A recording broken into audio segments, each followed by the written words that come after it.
US President Joe Biden has rejected concerns over his age and health in his first TV interview since his disastrous debate appearance. In this 22-minute interview on ABC News America, he fought off calls to step down. If you can be convinced that you cannot defeat Donald Trump, will you stand down? It depends if the Lord Almighty comes out and tells me that, I might do that. And for more on this, I'm joined by Mondschein, who's the Director of Research at the US Studies Centre at the University of Melbourne. Jared, firstly, what did you make of that TV interview? Was this the reset that Joe Biden needed?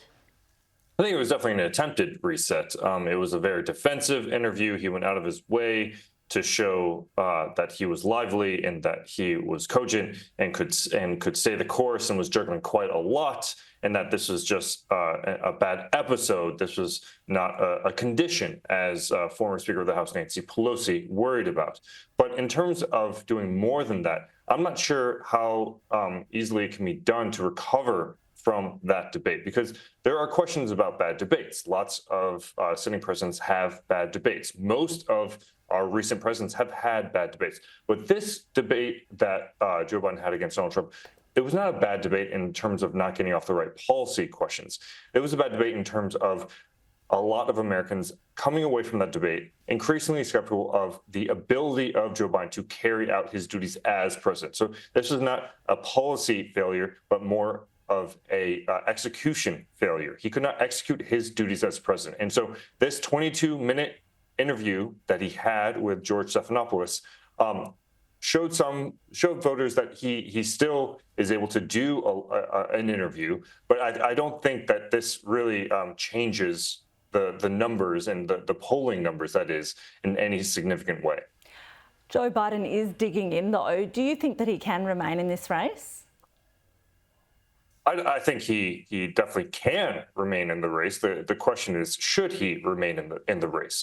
His team pretty surprisingly put out polling in the hours after the debate, maybe less than 24 hours after the debate, showing that he was polling about the same as other leading Democrats against Donald Trump.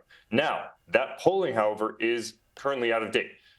A week later, we can see that Kamala Harris and other leading well-known Democrats are actually polling about the same, if not better, than Joe Biden at this point because of that debate. The great question, however, is whether that lead is permanent or whether this is just a bump. As I said before, other presidents have had bad debates. Barack Obama had such a bad debate against Mitt Romney in 2012 that some Democrats told him that he lost the race that night, and his numbers didn't do great afterwards. However, his numbers eventually returned.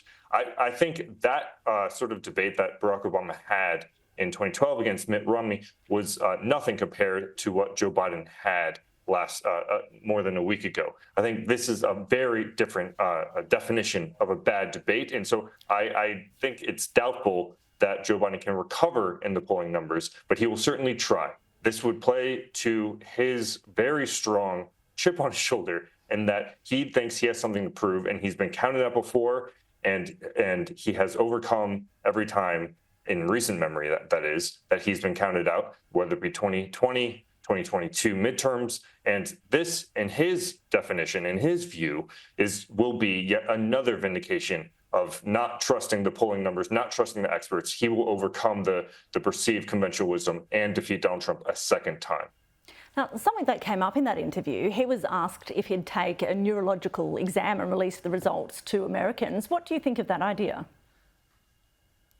I think any sitting president would be skeptical to do any sort of test like that openly. On the whole, he defended his conduct, saying that he basically takes an exam every day as president, and so I don't think that he would be open to the sort of skepticism and criticism of a independent review of his cognitive abilities. I think that he would view it, even if he were not president, he would view it as sort of belittling the office of the presidency. So I can't see any U.S. president agreeing to that anytime soon. With that said, there is, because of that debate performance, unprecedented calls for that. Even those who support him have said this is something that may be worth doing because there have never been more questions about his abilities to carry out his duties as president, both now as well as 4 years from now. What sort of conversations would be going on right now among Democrats and also donors? Well, donors have already made clear, not all of them, but some notable ones have made clear that they do not want to proceed with supporting Joe Biden. As long as he is at the top of the Democratic ticket, they pledged that they will not give any more to his campaign because they think it is simply wasting money.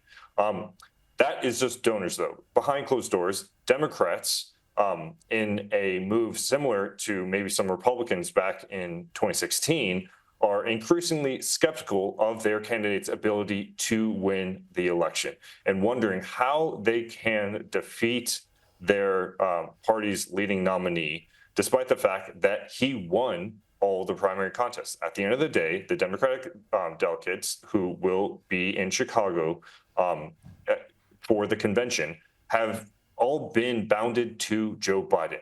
And so they are trying to see if there's any way that they can get around that or convince Joe Biden to not go ahead, because ultimately it is his call and his call only whether he goes ahead. There is no way that the DNC, the Democratic National Committee, can take those votes away from him, take those delegates away. This is something that only Joe Biden can decide to do. And so they're wondering what they can do if, as we just saw in the interview that he gave to George Stephanopoulos, he does not want to give in. Just one more question. What will it mean for Australia if Donald Trump wins this election?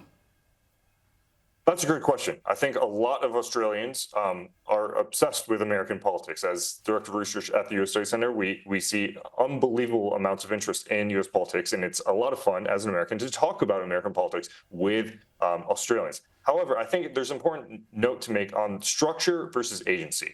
The structure of the U.S. alliance, I think, means that the U.S.-Australian alliance will remain strong regardless of who is president. Joe Biden and Donald Trump may be very different, but ultimately they share a strong support in a U.S. Alliance system in Asia and strong ties with Australia. They both Trump and Biden have given state dinners to the very different Australian prime ministers, whereas you have some agency in the office of the presidency itself. And I think we're going to see major differences, especially on domestic policy, but on foreign policy when it comes to Australia in particular. The U.S. alliance is something that will remain very important to the U.S. president, regardless of who wins the election. Jared, thank you so much for joining us. We do have to leave it there, but that's Jared Mondschein from the US Studies Centre at the University of Sydney.